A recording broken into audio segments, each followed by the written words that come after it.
What I wish I knew before starting van life. Hi, my name's Logan. I've lived in this van over here for 4.5 years and spent 1.5 years building it out myself. I've spent a lot of time on the road traveling from place to place and have learned a lot of things along the way as the van life community has transformed over the years. Here are some things that I wish I knew before diving headfirst into van life. Some of them are good, some of them not so good, but I'm giving you the real unfiltered reality of what I wish I knew. There is a massive lack of routine in van life in general, no matter how much you try to carve a daily routine out for yourself. And by routine, I'm talking about like an exercise routine, morning routine, night routine, that type of stuff. And I know you're probably thinking, why would you move into a van if you want a structured routine? And honestly, I love adventure, but I also like waking up in the morning, brushing my teeth, drinking my coffee, journaling, doing everything that makes my morning a good morning. And living in a van, I've found that quite hard. The biggest thing I've struggled with so far is an exercise routine, because no matter if you have a Planet Fitness membership or you have an app that you work out on, it's still hard to find time and places to make that happen. So for example, if I wanted a morning routine, first thing in the morning, I'm probably waking up in a parking lot and I have to leave that parking lot immediately. If I'm not familiar with the town, chances are I don't know where I can park for the day, or parking changes based on a day-to-day basis based on what the street signs say. So there's a little bit of logistics to think about there, and it makes it kind of difficult to really establish a routine that makes you feel grounded. And personally, and I know for a lot of other travelers, it's really important to have those grounding routines so that when you are traveling and adventuring and living more of a free spirit lifestyle, you still are tethered to the earth and in your routines day to day. The next thing I didn't expect was that it was always going to be a constant mess with things constantly breaking. And this was something I was slightly warned about before jumping into the lifestyle, but I didn't understand the severity of how much of a mess it would always be with things always breaking. And yes, it is a tiny space, so it's easier to clean quicker, but it's also easier to make a mess out of it compared to a normal big home. It doesn't take you as much time to clean it. It also doesn't take you as much time to make a mess of it. So things are also always breaking because you're constantly moving. And while I expected that to happen, no matter how well you build your van, things are just going to break along the way that require you to take a half day, a full day to do like van life maintenance and just make sure your home is running smoothly the way you want it to be. And by maintenance, I'm not talking about vehicle maintenance. That's a whole other topic. I'm talking about cabinets breaking, things falling out, glasses breaking, that type of thing. Van life is not always cheaper. This is something I knew would happen coming into van life, but it's also something that I don't think a lot of people talk about. As much as there's a conversation around how much you need to save to cover unexpected breakdowns and maintenance and stuff like that, there's also not a conversation of how much it actually affects your day-to-day life. I personally moved into a van to save up as much money as possible as I could to one day buy a property or build a home or whatever that may be, because I personally didn't want to rent and have that money feel like it was not mine going somewhere else.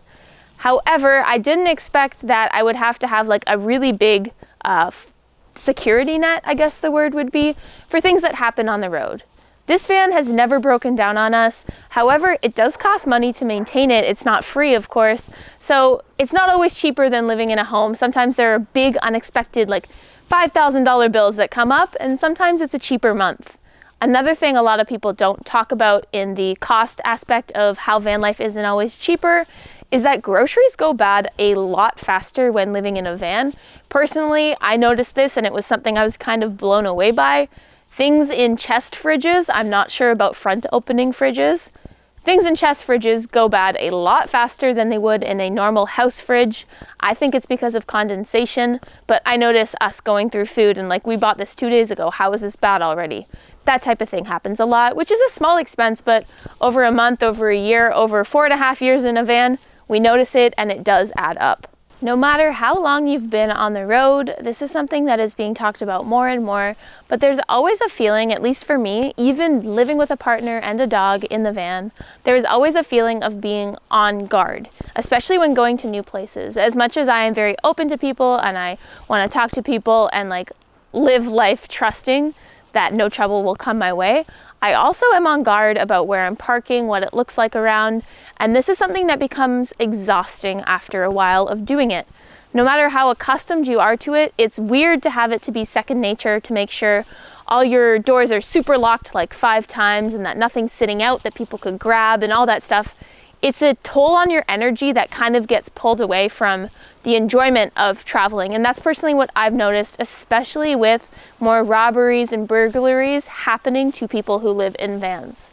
And the second part to this is, no matter how much power you have on your van, no matter how amazing your system is, for me personally, there was always a feeling of power anxiety. I'm not sure if that's like a term or anything, but there's always a feeling of checking your batteries to make sure you're not running low. We have an epic battle-born system, and still I find myself just making sure we have enough power, especially on days that are low sun.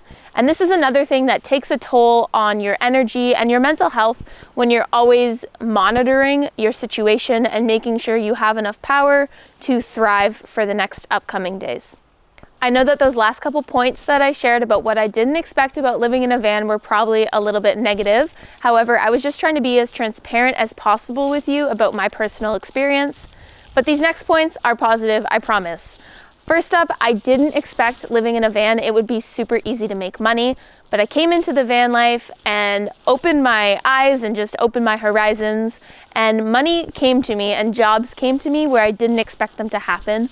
And the reason being is that living on the road and meeting so many people, you are making so many connections that jobs, personally, in my experience and many other people that I know, jobs just naturally come to you through being open and honest and sharing your experience. There are many ways to make money on the road that don't involve being on the internet. You can work physically, and we have videos sharing how to make money on the road, but I didn't expect that walking into van life, I'd be able to make a living on the road that kept me traveling.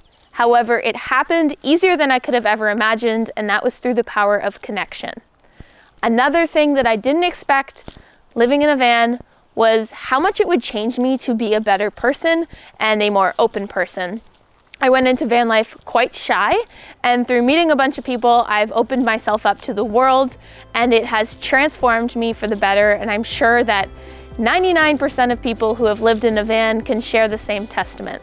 So that's all that I've got to share with you this week. I hope it gave you some insight as to what you can expect living on the road through my raw and unfiltered lens. If you haven't watched it yet, be sure to check out our previous video where I share how van life has changed over the past 5 years. And until next time, safe travels.